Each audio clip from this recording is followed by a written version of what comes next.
Whether they wanted to be famous or it happened by accident, these viral stars went from regular people to having millions of followers overnight. However, the quicker the rise, the sharper the fall. And today we are going to discuss how these people used their 15 minutes of fame and how nearly all of them ended in disaster, starting with the Backpack Kid, who is a perfect example of making all of the wrong decisions during a brief stint in popularity. So now that we gave a brief synopsis of what we're going over, we're going to be going over the 15 minutes of fame people, but the Hall of Fame of those, the biggest of those that had the 15 minutes of fame where they were netting millions of dollars, and it just went, and dwindled. So, like, comment, and subscribe, because in the words of the great Denzel Washington, I'm leaving here with something, and we're going to get right into the video. You're not going to hear me talk too much more. Turn on.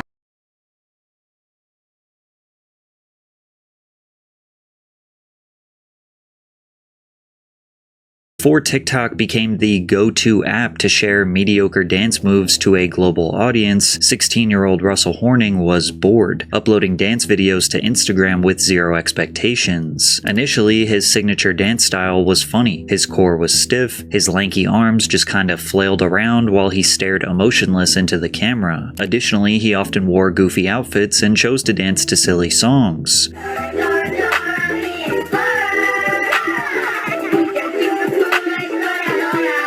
Russell was extremely recognizable after watching just one video, which led to him gaining a small following on IG, but his entire life changed when Rihanna posted one of his videos to her 54 million followers. She tagged Russell in a post celebrating her Grammy nominations, and he gained over 40,000 followers in one day. To capitalize on the momentum, Russell pumped out as many dance videos as he could, skyrocketing him up to over 500,000 followers. There was one particular dance, called the Floss, that seemed to get him the most views, with many people falsely crediting him as the inventor of the move. However, his videos were not getting shared because he was an excellent dancer, but rather because he was a meme. Whenever he did collaborate with other dancers, he was often seen as the weakest one. Despite this, opportunities were being thrown his way because of his follower count, like when Katy Perry personally requested that he dance for her Saturday Night Live performance in May of 2017. Russell absolutely stole the show, flossing aggressively while staring deadpan into the souls of millions of live viewers. He also strategically chose to wear a backpack, rebranding himself as the Backpack Kid. The SNL appearance gained him millions of followers, and the floss became a global dance craze. The Backpack Kid was an internet sensation, but he made a few key mistakes that ultimately led to his downfall. Firstly, Russell took every interview and press opportunity he could get. Viral stars will get thousands of dollars thrown at them just to do collaborations with media outlets, podcasters, or live entertainment companies. So what, you were just getting paid to go show up at parties and shit like that? Yeah, clubs and parties and festivals and performances and stuff. So you just pop out on stage, you do the dance, everybody goes crazy.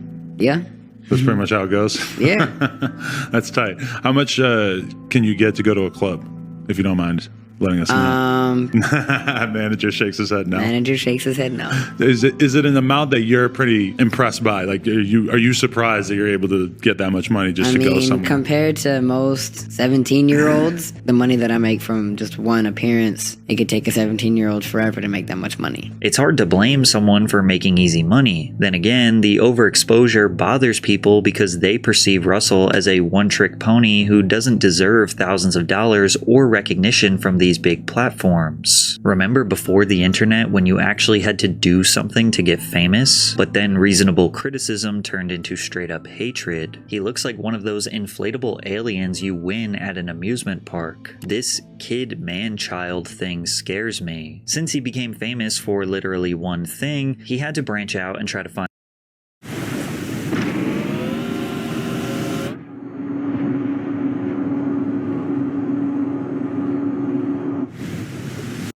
find other ways to entertain his audience, so he decided to pursue music, releasing one of the worst songs of all time, Flossin'. Although Russell claimed that he was passionate about music, his songs felt like someone who was barely trying or maybe even just joking, rather than a serious artistic endeavor. Virality made Russell feel pressured to just keep doing what is paying the bills, so he resorted back to his one dance move, which ultimately led to a situation where he tried to perform on a stage that he was not wanted on.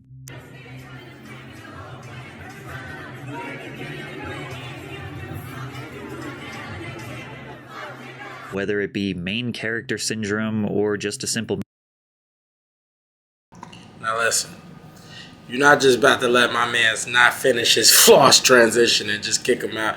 First off, also, he did say that one of the problems that he had was taking every interview, taking every appearance opportunity, and you got to know your crowd, because it looked like that was a crowd that was definitely okay with booting him off that stage, trying to go ahead and floss it off. Not tonight. So, but y'all not just gonna do that to my mans like that. Y'all ain't have to do all of that.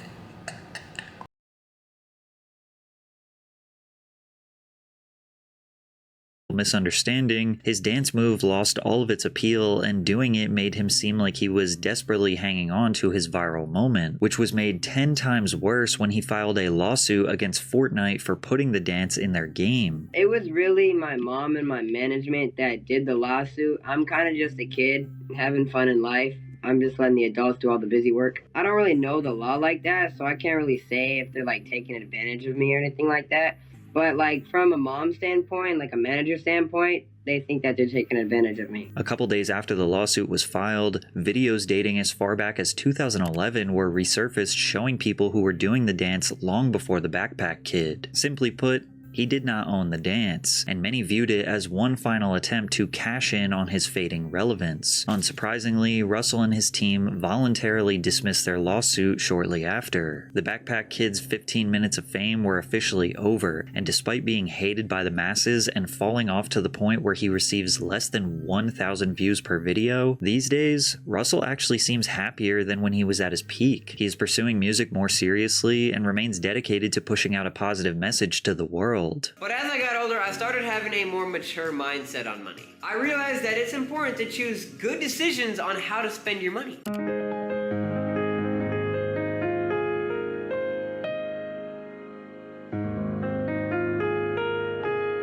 I was just invited to do an anti-vaping commercial for the American Lung Association. And of course my first thoughts were, oh yeah, because I don't vape, I don't smoke, I definitely don't encourage it. Then again, he openly accepted the opportunity to be on Kai Cenat's stream where he was absolutely embarrassed by Drewski.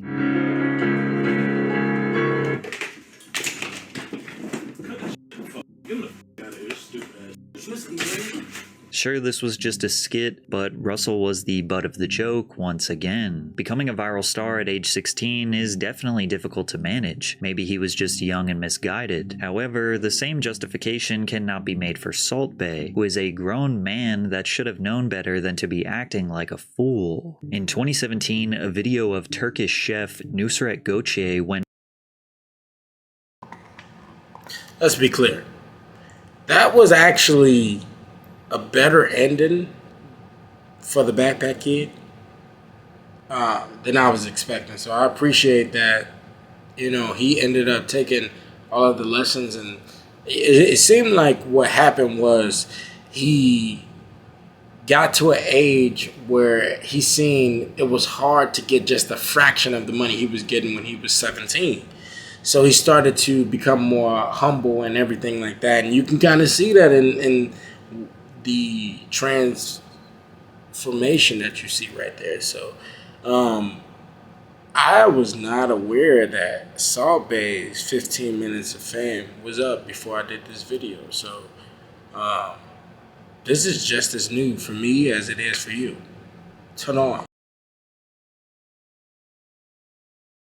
and viral of him dramatically slicing steak, then sprinkling salt from his fingertips down his forearm and onto the meat. What made this so ridiculous was his dedication to making salt sprinkling look like some sort of fancy artistic technique. Combine that with his handsome Johnny Depp resemblance, and the internet gave him the nickname Salt Bae. Salt Bae didn't just embrace the meme, he became it. He continued posting obnoxious videos of him caressing raw meat, dancing with raw meat, and of course his signature salting. He was shouted out by celebrities like Leonardo DiCaprio, Drake, and even cooked for the King of Jordan. The internet fame didn't just gain him followers, it launched his career as a global restaurant owner. He launched and expanded his Nusret Steakhouse empire to over 20 locations worldwide, racking up tens of millions of dollars in revenue. However, with more exposure comes more criticism. Many began to wonder if he was actually this mystical, passionate culinary artist, or just another guy trying to cash in on some fame. One major critique was the outrageous prices at his restaurants that had patrons feeling more scammed than served. Take the Salt Bae Golden Experience, for example, where Salt Bae will personally serve you your food with a show. A single tomahawk steak costs nearly $1,000 and a burger will set you back almost $200. Now the prices are so high because the food is covered in edible gold, which sounds fancy until you find out that the gold is worth a measly $10. Then again, rich people blowing insane amounts of money on dumb things isn't exactly shocking. If anything, it fits his brand perfectly. This is the guy who made something as simple as sprinkling salt look like Michelangelo chiseling the final details onto David. However, the real reason people turned on Salt Bae was much more embarrassing than a $200 burger. At the 2022 World Cup, after Argentina defeated France, Salt Bae somehow ended up on the pitch celebrating the victory with the team. How did he even get there? Cameras caught him pulling on Messi's arm, practically forcing him into a handshake. Messi, the greatest football player of all time, clearly was just wanting to move forward, but Salt Bae would not let go. Messi finally gave in and shook his hand just to get it over with, but Salt Bae held on tight and pulled him into a photo. You can see it all over Messi's face that he had no idea who this guy was or why he was even there. It was clear Salt Bae was trying to steal this big moment for himself, but it gets worse. He grabbed the World Cup trophy like he won the damn thing and even did his signature salt sprinkling move over it. As if that wasn't cringy enough, he was posing for pictures with players with their medal in his mouth. These players dreamed and worked their whole lives for this once-in-a-lifetime moment, only for some clout chaser to steal some publicity to promote his overpriced steaks. He responded to the backlash with an apology, claiming he didn't step on the pitch for advertising reasons, but the damage was already done and Salt Bae's 15 minutes of fame were over. Salt Bae has shut down multiple restaurants after the hype has died down. Many of his remaining locations are drowning in poor reviews, and his London restaurant is down 4. Alright, listen. Y'all gonna fault the man for trying to do promotion? Y'all gonna fault the man for trying to keep his, his 15 minutes of fame multiplied by the you dig. Now, I get how he said it. These people have worked all their lives to get these medals and things like that. But I can't fault the man for trying, to be honest. You know what I'm saying? I feel like and some of these guys, they're huge enough to be like, hey, push you out the way. If it really was something that was a negative thing, they wouldn't really do any of those different things. Some of these guys, they knew who Salt Bae was. That's why they participated. If these guys like Messi and things like that, if they really had a problem, it wouldn't have been just like oh, you caught me off guard, let me just shake your hand type situation. They would have instantly made sure that they walked away. So some of these guys, just like when you see the pictures, they seem like they're comfortable with Salt Bae. So I don't really think that it was one of those things that, now, were they ready for the backlash that happened afterwards? No. I know that that's obviously not something that was planned, but I'm pretty sure some of these guys was completely willing to take these pictures. Like, they knew who the Salt Bae guy was, and yeah, so you let me know if you feel the same in the comments or something like that. 6.3 million euros as customers have realized his food is way overpriced. Salt Bae has resorted to selling his high-end food online now. In May of last year, people started to notice that his steakhouse was listed on Deliveroo and Uber Eats, selling his Salt Bae tomahawk for $500 and a strip loin for almost $900, proving he really hasn't learned from his critics. Then again, there are plenty of rich people out there willing to waste money on overpriced food just because they can, and his virality and social media following alone will easily keep him in business for the rest of his life. But if you think Salt Bae was making a fool of himself, it doesn't even remotely compare to the Island Boys, whose fall off is much more disgusting than you could ever imagine. The Island Boys are a duo made up of twin brothers Alex Fly Soldier and Frankie Kodiak Red, two aspiring Florida men covered in face tattoos who blew up overnight in 2021 after they posted a TikTok video of them freestyling in a hot tub. You didn't start your business to do taxes. Good thing we did. Save time and money when you file with Block Advisors by... Oh, I'm an island boy. I'm a just island boy. I'm a just island boy. I'm a get Kiwi guy. People couldn't decide if the tune was the worst thing they'd ever heard or low-key kind of a banger. I'm an island boy. What is happening? I don't know and ain't trying to understand it. Plus, hip-hop has a history for blowing up artists who ride the paper-thin line between trash and fire. Rapper Kodak Black even offered them a record deal after their viral video, which is insane because this wasn't even a real song yet, just two goofballs mumbling in a hot tub. They turned down the deal, claiming that they wanted to stay independent, but this was a huge mistake. They believed they could make it on their own talent, but if we're being honest, most of their fame came from people clowning them. I played this song at my sister's funeral. She got out of the casket to shut it off. Thank you, Island Boys. This is the 0.01% of germs that bleach can't kill. When they decided to finally cut the record over a beat and released it with a music video, it was somehow worse. You're not gonna tell me, we're not gonna gloss over that line where you said I played this at my sister's funeral and she got out of the casket to turn it off. Sometimes the internet is undefeated, bro. And honestly, the Island Boys song thing was like the peak of their fame, and this is why we're covering the 15 Minutes of Fame Hall of Famers, because some of these 15 Minutes of Fame people were really about to coast it properly if they possibly would have took that deal. That would have saved them. And usually when they're doing that, I'm trying to remain independent. It's off of the ideal of looking like an independent artist. It's when they see the idea that independent artist is the coolest thing and they want to look authentic and whatever it is, but the furthest from authentic that could be possible. So I don't even know why you even try to take that route. That's crazy work. Hold This is the type of hidden talent that should absolutely remain hidden. Like many other viral stars, they were paid to do appearances at clubs, which became a prime example of when social media meets reality. At Miami's Club Live, the audience began booing the Island Boys on stage.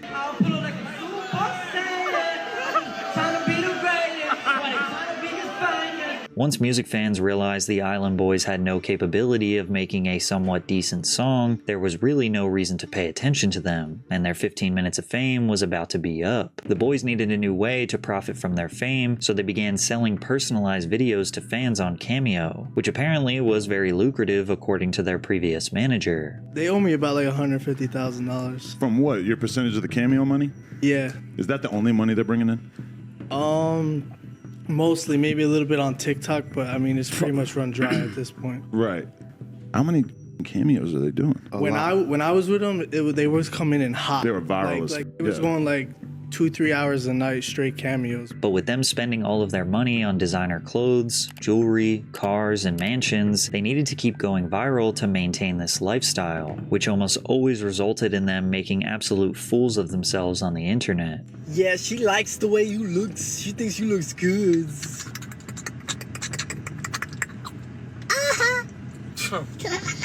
They also might have needed some money to hire security because the gangster persona was not convincing enough. And I was slapping. I ain't argue with you. I'm a real gangster. You was In what could only be called an unhinged move, and in hindsight, the final nail in their career's coffin, the Island Boys launched a Fansly, which is basically just an OF. And it wasn't just embarrassing, it was downright sickening. In 2023, the Island Boys posted a video of them kissing each other in a publicity stunt to market their NSFW content. Instantly going viral for the second time, the video got them a huge amount of backlash, with many calling it outright incest, which it is. The twins insisted it wasn't sexual and was only meant to get a reaction, claiming that they just wanted to see how effed up this world is. And it turns out they were right about this world, because after their kissing stunt, it was reported that the Island Boys made almost $400,000 in 3 months just on their NSFW content, temporarily funding their lavish lifestyle. But of course, this resulted in more public humiliation. What's going on with the shit that's with you two kissing each other and shit? Bro, shut your ass up before I break this. Dude, hey, yo, that ass, I would love to see you try that shit. Bro, what are you talking about? I would love to see you try that shit. Who the f*** are you sneaking up in front of the Bro, what? Oh my God! The desperate attempts to remain in the spotlight, combined with a severe lack of talent and expensive lifestyle, has led to incredibly low.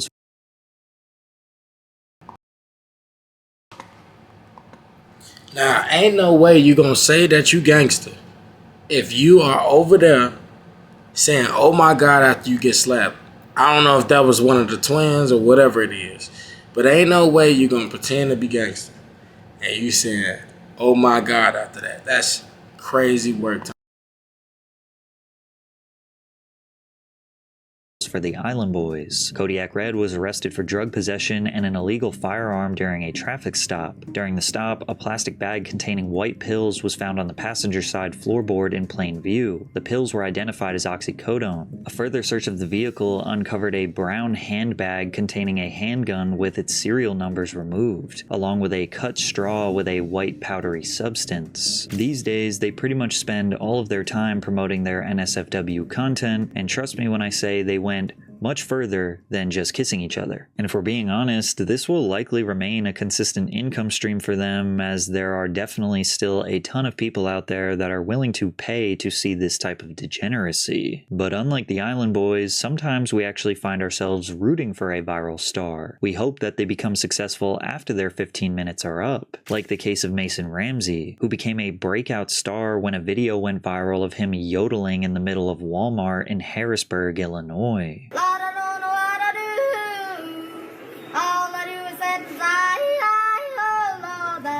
The clip racked up tens of millions of views in just a few days, turning the 11-year-old Mason into a worldwide meme. Not only is yodeling kind of objectively hilarious, but a child singing a song that was 70 years old was oddly charming. Because of his viral performance, the original song, Hank Williams' Lovesick Blues, skyrocketed all the way to the 3rd spot on Spotify's Viral 50 chart. Within weeks, Ramsey was sitting across from...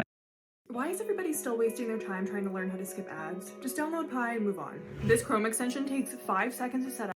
Ellen DeGeneres, who got him invited to perform at the legendary Grand Ole Opry. From there, he was embraced by thousands of fans while performing at Coachella.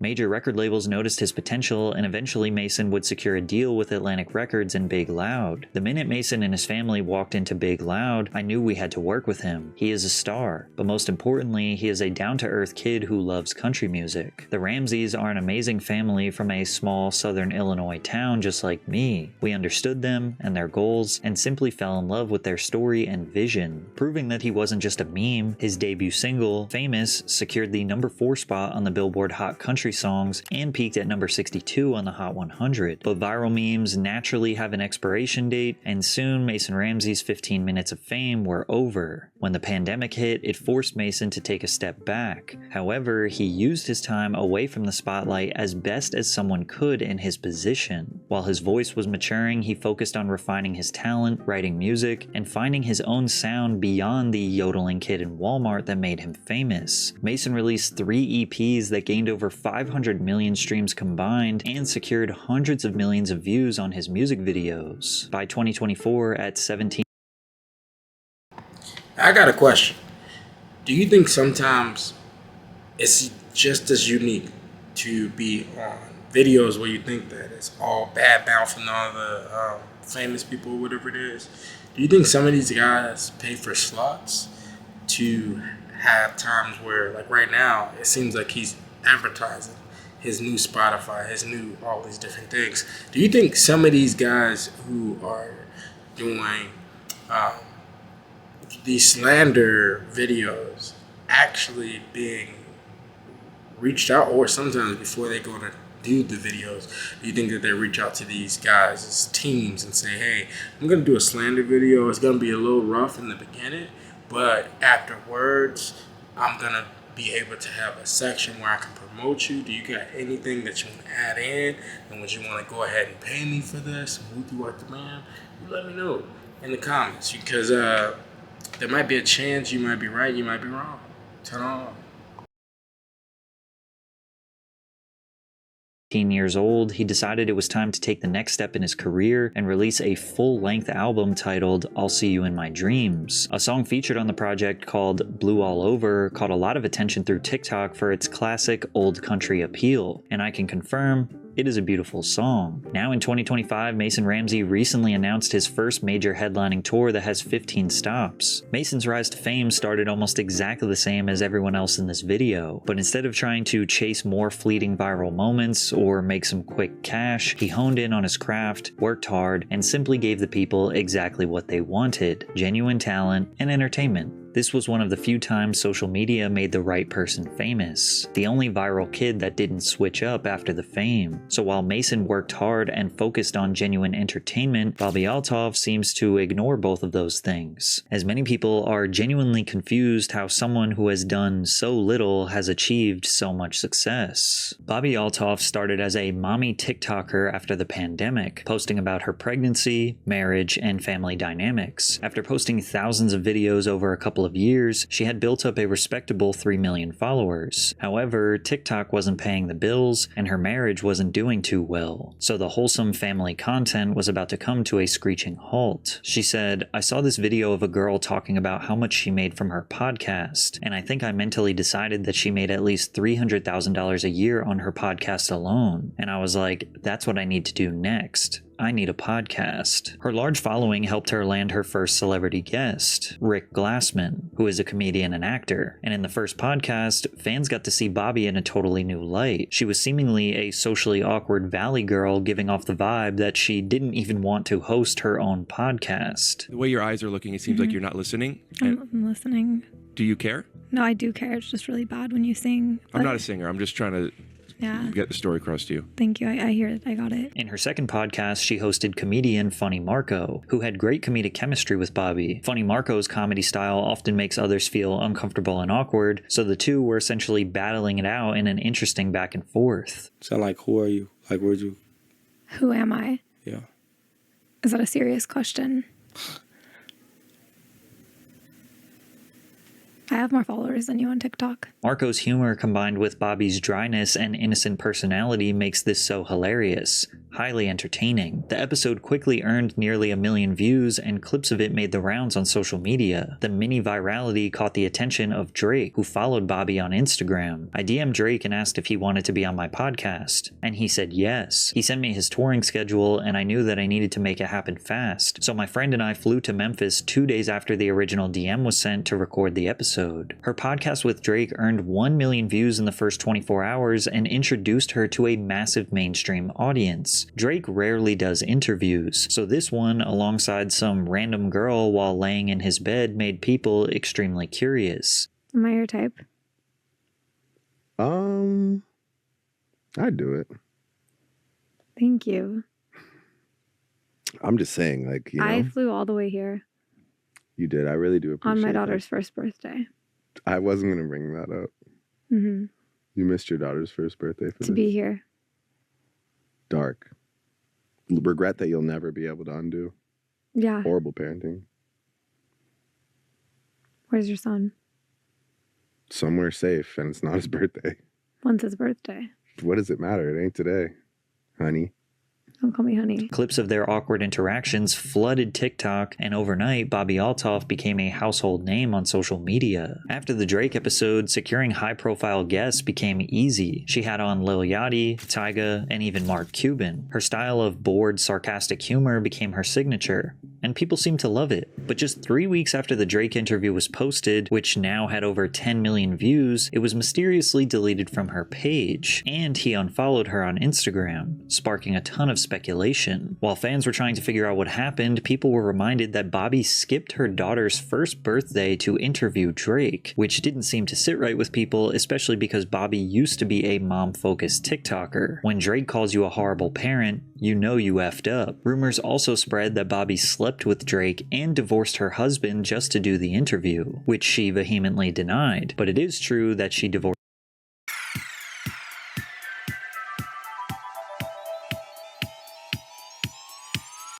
her husband, but the reason her and Drake's relationship soured was never revealed. So many people came to the conclusion that she was nothing more than an industry plant, basically meaning that she didn't organically earn her virality, but rather she was handpicked by people behind the scenes and artificially pushed into the spotlight, using Drake's fame as the catalyst. The main piece of evidence for this theory was that she signed to the WME Talent Agency, one of the biggest talent agencies in the United States, representing a ton of Hollywood figures, including Drake. Well, you got a great agent, and you got a great agency, and you got great guests. Regardless if the rumors were true or not, it gave even more of a reason to dislike Bobbi, and her comedic style got old very quickly. Listening to her uninterested voice is like nails on a chalkboard, and while most of her interviews she is the one driving the conversation, there were frequent moments where celebrities got tired of her shtick mid-conversation and turned the tables on her. Damn, I'm trying to get you to play.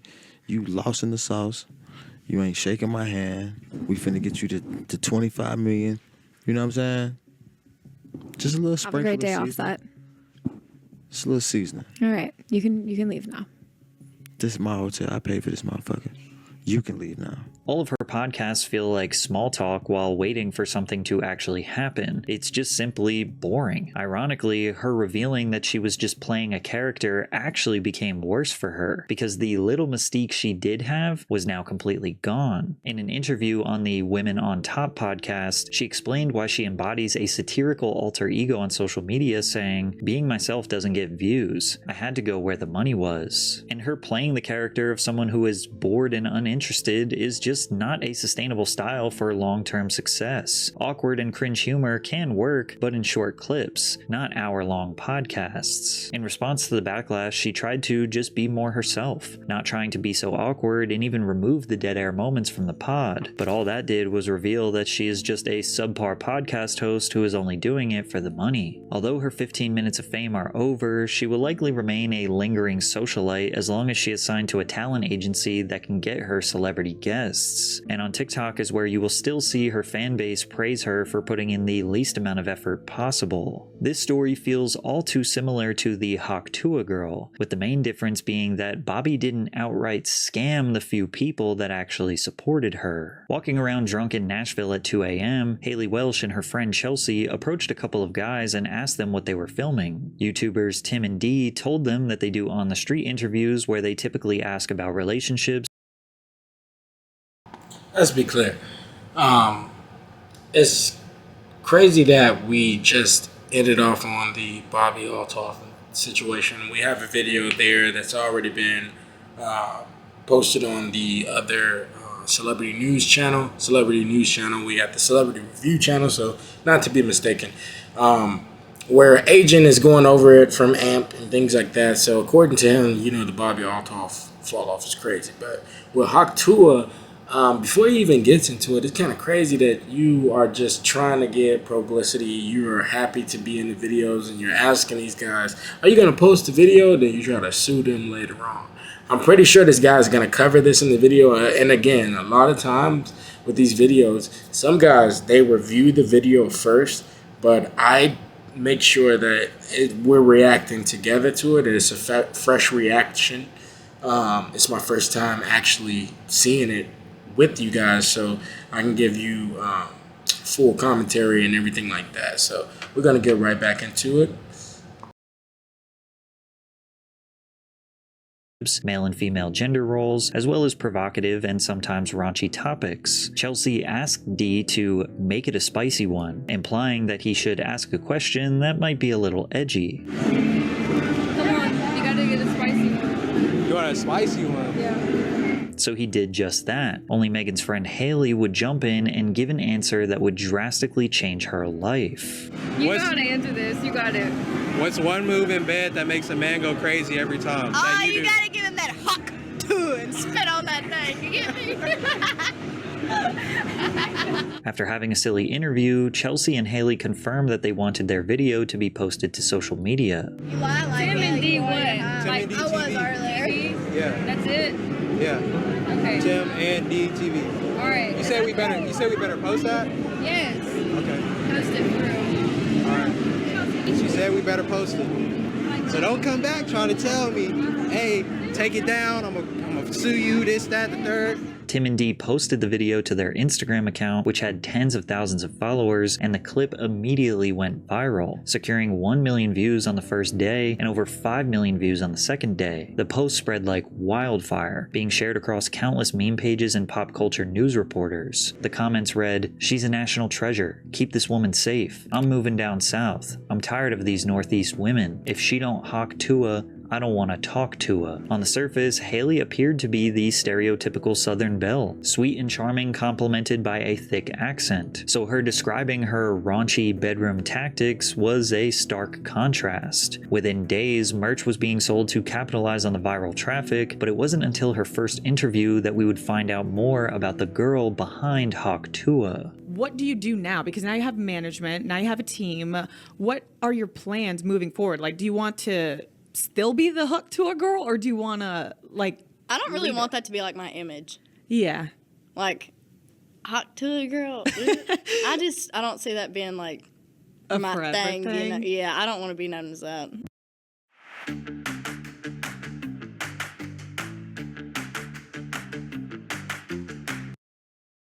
You made a drunk joke, and the next day...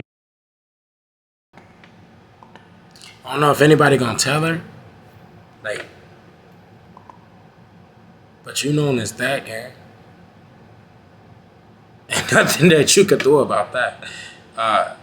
Just like Kim, even though her dad, Kim Kardashian, even though her dad is, known for being a lawyer that got OJ on. She's known for the video she did. That's where she started off. I mean, like, can't really do nothing about that. Like, I mean, like, if you go and, like, make a movie company or do something, like, that can make everybody forget about it, possibly.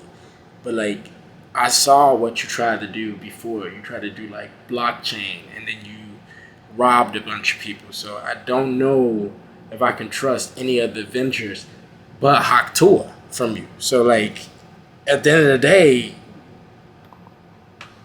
what else can we expect? Don't even talk to her.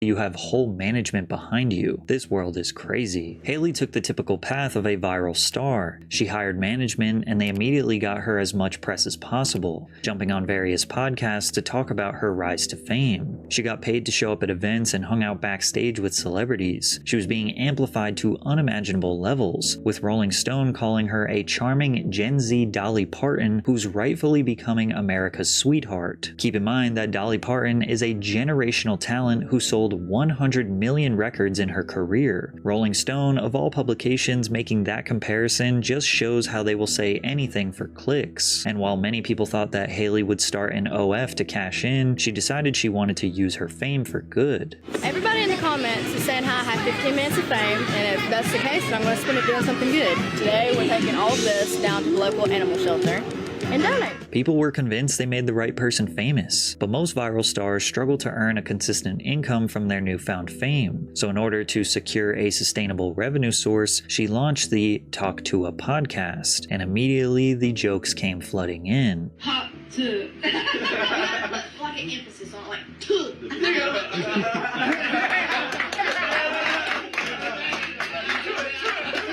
Once the whole "I'm just a normal girl whose life changed overnight" story ran its course, she tried to keep viewers engaged by dropping hints that she had a secret lover that she called Pookie, but it just wasn't interesting enough to get people to watch. Can we go back to what you said? You're dating somebody? Do people know this? Well, I wouldn't say dating just yet. Is this Pookie? It's Pookie. Shut the heck up. That's my man. No, it is. That is my man. Officially. What if Matt Rife came in and asked you to date him?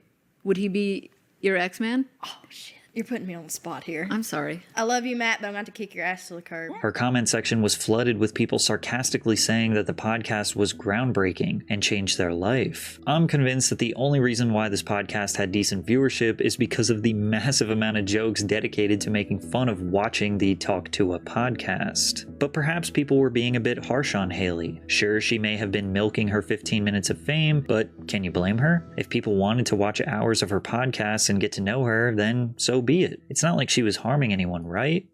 Wrong, because Haley would make a decision that would officially destroy her career. On December 4th, 2024, in collaboration with the Web3 platform Over Here Limited, Haley launched her own meme coin called Hawk. The coin was marketed as a revolutionary cryptocurrency project. Within 15 minutes of its launch, it hit a $490 million market cap, but then it crashed. It was revealed that 97% of the total supply. Hey, I know you are used to doing this and professional, but when you said Over Here at Limited, people will misinterpret that as if it has something to do with you. So you better chill out and say Over Here at Limited. Oh, no. But this is exactly what I was talking about in the beginning. Like I said, I at least knew a little bit about these topics afterwards, like after I see that I actually get to see these topics in there. Because, again, this is fresh reactions. I don't actually watch the full video or anything like that, so I can give you a fresh actual reaction from it. But I still knew enough about the fact that I knew he was going to end up talking about this blockchain, because I know that this was pretty much the turning point and for the worse for Hawk Tuah Girl. But yeah, I just had to definitely warn my mans, don't be saying Over Here. All right, be careful with your scripts. Tonight. Supply was initially controlled by just 10 people, leaving only 3% for public buyers. A total of 285 investors took part in the pre-sale, but once trading opened, 30% of them immediately dumped their entire holdings, while another 23% offloaded a portion. This sell-off tanked the token's value by over 90%, while the sellers walked away with an estimated $3 million. After this, Haley posted a statement on Twitter insisting that the team never sold the tokens. Many accused her of rug pulling, which is basically a coordinated sell-off from a small group of investors to make profits while the public loses their entire investment. In short, this was not a revolutionary cryptocurrency project. This was a way to make a quick buck off of her uneducated fans. YouTuber CoffeeZilla investigated and exposed the coin as a scam. Who makes the money on the fees? Someone just made over $1 million on fees. Who made it? First of all, the fees were there with Meteora Pools, and that goes to, yes, the creator, right? Which is who? Who is the project? Well, the project is Over Here, Haley Welch, right? And how much does Haley Welch own? This is Haley Welch's project. So she owns all of it. Did she just make $1 million on fees? Fees on a record, but who made the money? How much did Haley Welch make of that million, 1.8 million? Okay, wait. All right. So scratch what I said at the beginning. Not the beginning, but before, when I said Over Here. Was it is the coin called something, or the company have to do that facilitate the coin called Over Here? Because if that is the case, my bad, creator who created this video. I'm gonna just go ahead and retract my statement. Okay, so don't hate me after this. Turn on.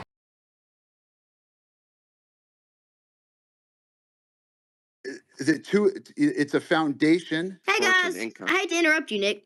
Hello there. But anywho, I'm gonna go to bed, and I'll see you guys tomorrow. Multiple lawsuits were filed against the entities behind Hawk, including Over Here Limited and the To the Moon Foundation. These lawsuits alleged unlawful promotion and sale of unregistered securities. Welsh received an upfront payment of $125,000 to promote the coin to her community, along with 50% of the net trading proceeds after the operating costs paid to the third parties. And she owned 10% of the entire Hawk supply, although she could not sell them for a year. Now, it is possible that Haley did not know what she was getting into, but ignorance is no excuse for breaking the law. Her 15 minutes of fame are most definitely over, but since her meme coin, she has disappeared from social media, so we'll have to see what she does next. In a world filled with amazing talent, interesting and intelligent people who work hard for the attention of those that can make their dreams a reality, it seems like the wrong people are constantly achieving. So my question is, when she said that she going to bed, like, did she just go to bed from the internet forever? That's crazy work. Like, comment, and subscribe. Because in the words of the great Denzel Washington, I'm leaving him with something. Thank you again, YouTube, Twitch. We out of this.